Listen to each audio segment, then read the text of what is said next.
આપણા સમાજની દુર્બળતા એ છે કે કોઈ જે સ્ત્રી છે એ પોતાના પગ ઉપર ઊભી થવા જતી હોય અને જ્યારે એ આત્મનિર્ભર થવા જઈ રહી હોય ત્યારે સમાજના લોકો છે એ એને કાંઈ પણ લાંછન લગાવે અને કાંઈ પણ વાતો કરે કે આ સ્ત્રી છે હવે એણે ભણી ગણી લીધું અને હવે એ પૈસા કમાવા લાગી એટલે હવે એ કોઈના હાથમાં નહીં રહેશે અને સ્ત્રી છે એ હવે કોઈનું માનશે નહીં. પણ જ્યારે સ્ત્રી હોય છે એ સંઘર્ષ કરતી હોય છે ત્યારે એનો સાથ આપવા માટે કોઈ જ હોતું નથી અને જે સ્ત્રી છે એ પોતે ક્યારેક એમના સમાજના લોકો છે એમની સાથે લડતી હોય છે, ક્યારેક એ પોતાના જે ઘરના લોકો છે એમની સાથે લડી અને એ આગળ જવાનો પ્રયાસ કરતી હોય છે. ત્યારે સમાજના લોકો છે એ ક્યારેય એનો સાથ તો નથી આપતા, પણ જરૂર એ લોકો આવી જાય છે એમને લાંછન લગાવવા માટે કે જો તો આ સ્ત્રી છે એ એકલા હરે ફરે છે અને જો તો આ સ્ત્રી છે એ હવે પૈસા કમાવા લાગી છે એટલે હવે એ કોઈના હાથમાં નહીં રહે અને એ કોઈની વાત માનશે નહીં. અને સ્ત્રી જે છે એ નાનપણથી એવું જોઈ છે કે એના પિતાજી છે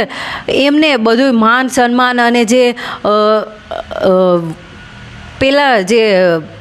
હોય છે કે નિર્ણયો લેવાનો હક છે એ ખાલી પિતાજીને જ મળ્યો છે, એટલા માટે કે એમના ઘરના જે સદસ્યો છે એમાં જે પપ્પા છે એ પૈસા લાવે છે તો સ્ત્રી છે એ શીખી ગઈ કે હું પણ પૈસા કમાઈશ તો મને પણ આવો માન અને સન્માન મળશે. તો સ્ત્રીઓને મળે છે માન સન્માન જ્યારે પૈસા કમાય છે ત્યારે. તો જે સમાજના લોકો છે એ હજી સમજી નથી શક્યા કે આ વસ્તુ એવી છે કે જ્યારે સ્ત્રી છે એ નિરાતે ઘરમાં કામ કરતી હતી અને એ બધાય 10 જણા છે એમની રસોઈ બનાવે અને પછી એમના પતિને એમના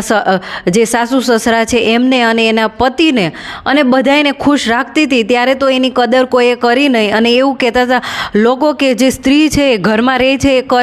કરે છે શું અને એને આવડે છે શું, એ તો ખાલી ઘરના કામ કરે છે અને ઘરના કામ કરવા એ થોડી કંઈ મોટી વસ્તુ છે. અને હવે સ્ત્રીએ એવું વિચાર્યું કે મારે ઘરના કામ નથી કરવા અને મારે બહાર જઈને નોકરી કરવી છે અને પૈસા કમાવા છે. તો હવે સમાજના લોકો છે એવું કહે છે કે અમે સ્ત્રીને ભણાવી દીધી તો એ છે એ હવે અમારી સામે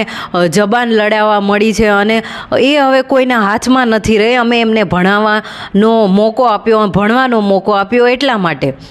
અને અમુક લોકો તો હજી એ વસ્તુને પણ કોસે છે કે સ્ત્રીને અમે ભણાવી એ સૌથી ખોટું કામ કર્યું છે, સ્ત્રીને અમે ભણાવી અને એને બહાર જવા દીધી એ સૌથી ખોટું કામ કર્યું છે. એના પણ કોઈની સાથે લગ્ન કરી દીધા હોત તો એ પણ એક પરિવારમાં એ ખાલી સ્ત્રી થઈ અને